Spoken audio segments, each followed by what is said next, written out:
Alors là, chapeau, au revoir, c'était Francis Goffin.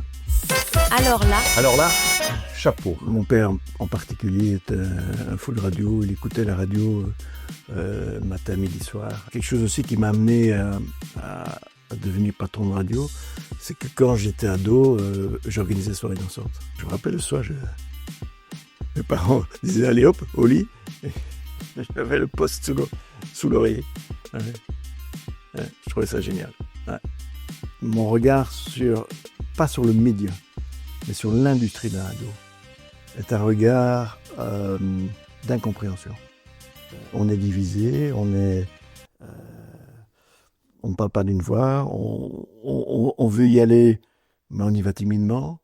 Et puis il y a des gens qui viennent d'horizons complètement différents, qui viennent du marketing. Et donc les valeurs fondamentales de la radio, je pense qu'elles, pour certains en tous les cas, leur échappent. Et en général, les discours sont toujours tout va bien. Et ça, je trouve que c'est une forme de déni dangereux et qu'on se met un peu la tête dans le sable. Un tiers de trip, un tiers d'expérience, un tiers d'écoute. Alors là, chapeau. Un podcast audio et vidéo de et avec Philippe Chapeau.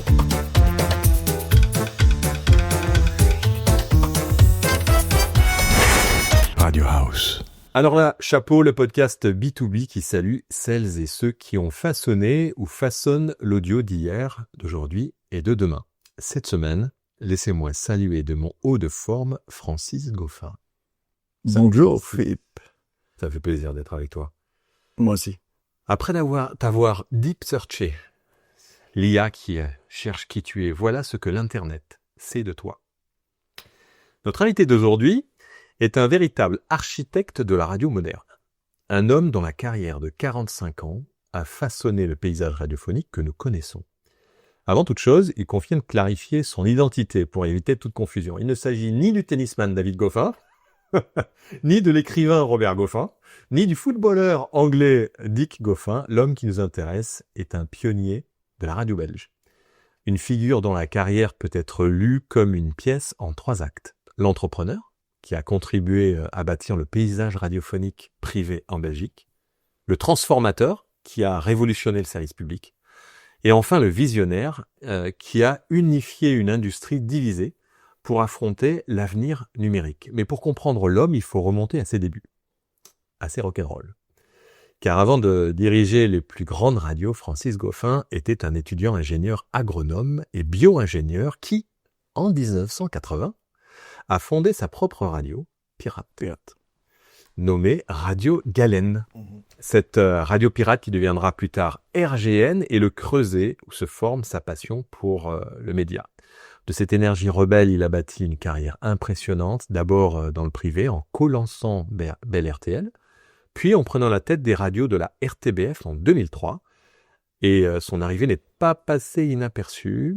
Un article de l'époque décrivait son recrutement de manière très imagée, affirmant que la direction avait lâché la meute de Francis Goffin sur le service public. Le qualifiant, lui et son équipe, de cerbères, venus bousculer l'institution. Et la méthode a fonctionné. En 15 ans, il a fait grimper la part de marché de la RTBF de 25 à 37%. C'est un manager qui n'a pas peur de défendre ses projets, même les plus scrutés. On se souvient de l'opération caritative Viva for Life et de son fameux cube de verre. Face aux critiques, il avait justifié avec aplomb le choix de n'y mettre que 3 animateurs, pas 2, ce serait physiquement impossible, pas 4 non plus, ce serait trop facile. Au-delà des chiffres, Francis Goffin est un visionnaire qui a réussi l'impossible, unir des concurrents historiques plus publics et privés pour préparer l'avenir numérique de la radio et le DAB+. Des ondes pirates aux stratégies numériques mondiales, en passant par la gestion de projets audacieux, nous recevons un véritable pionnier. Est-ce que cette définition de Deep Search correspond bien? Est-ce qu'il y a des erreurs? Est-ce qu'il y a des choses... Alors, il y a plein de choses qui ont été omises, bien sûr, parce que j'avais une bio énorme sur toi. Mais est-ce qu'il y a des choses qui sont fausses dans cette... Non, je suis d'ailleurs impressionné par ce résumé qui est assez correct. Ah oui. assez correct. Il manque juste peut-être la dernière partie de ma vie professionnelle, Ouais. qui est consultant stratégique pour des patrons de radio. Voilà, c'est juste... Tu verras la que toute dernière. on l'a pas oublié. Voilà. Complètement. Alors, Radio Pirate? Oui, la première radio que j'ai lancée fin 1980, il y a 45 ans, était une radio totalement pirate, associative, de type étudiant, puisque c'était une initiative que j'avais amenée avec 2 autres amis étudiants de l'époque à l'association des étudiants. Et en fait, pour la lancer, on avait besoin un peu d'argent, et donc j'ai proposé d'organiser une soirée dansante supplémentaire, une boom comme on disait à l'époque, et le bénéfice de la boom nous a permis de démarrer. Mais assez rapidement, j'ai voulu aller chercher les gens de la ville, donc les non-étudiants, pour essayer d'unifier 2 mondes qui vivaient totalement en parallèle. Je trouvais ça dommage, et je trouvais que la radio pouvait faire le lien social entre les étudiants et les gens de la cité. Et ça a plutôt bien marché. Et alors, tu faisais quoi dans cette toux? J'étais le président fondateur d'une association loi 1901, comme on dit en France, ASBL en Belgique. Et quand on est président fondateur, on fait tout. On avait 150 bénévoles, il fallait faire les plannings. J'ai fait très peu d'antennes dans ma vie professionnelle. J'en faisais un peu quand j'avais plus d'animateur. J'ai fait les petits matins. On en parlera tout à l'heure aussi. Voilà. Oui, c'était une belle époque. Alors, on va aller justement pour essayer de comprendre un peu mieux plein de choses sur toi, sur ton parcours, tes personnalités et les choix que tu as pu faire. On va aller un peu du côté de perso, mais sans trop dévoiler. Tu dévoiles ce que tu veux. Très peu d'infos sur toi avant 1980. La seule chose que j'ai trouvée sur ton histoire, tes parents, et je sais pas si c'est vrai, c'était un avis de décès concernant monsieur Charles Goffin. Est-ce que c'est pas vide? Non, tu vois, Internet n'est pas toujours la bonne. Mais très peu d'infos sur toi avant les années 80. Quel genre d'enfance tu as eu? Très heureuse. Très heureuse, des parents aimants, qui s'entendaient bien, qui sont restés unis jusqu'à la fin de leur vie. Voilà, et avec une place centrale pour la radio.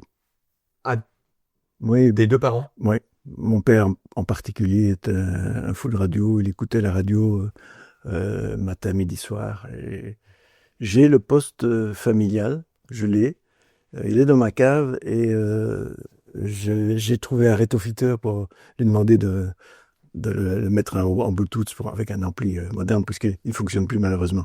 Mais je pense que c'est mes parents qui m'ont donné le goût de la radio, oui, tout à fait. Tu l'entendais sans arrêt? Sans arrêt. Et c'est ça qui, tu penses? Je pense, oui.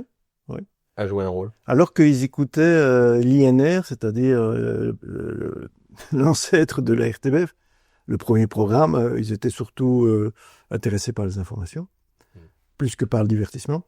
Et donc, c'est là que j'ai suivi, je me rappelle, le premier souvenir d'information, c'était l'assassinat de Kennedy. Voilà. Donc, ils étaient arrivés à leur poste pour suivre ça, à l'époque. Voilà, c'est la fin de cette partie d'Alors là, Chapeau, disponible gratuitement. C'est déjà fini? Eh oui, c'est fini. Mais si vous désirez découvrir la suite de cet épisode, retrouvez-nous sur la lettre.pro/ALC en majuscule, ALC. Et souscrivez à un abonnement pour accéder à tous nos contenus. Ah ben d'accord. Ben j'y vais alors.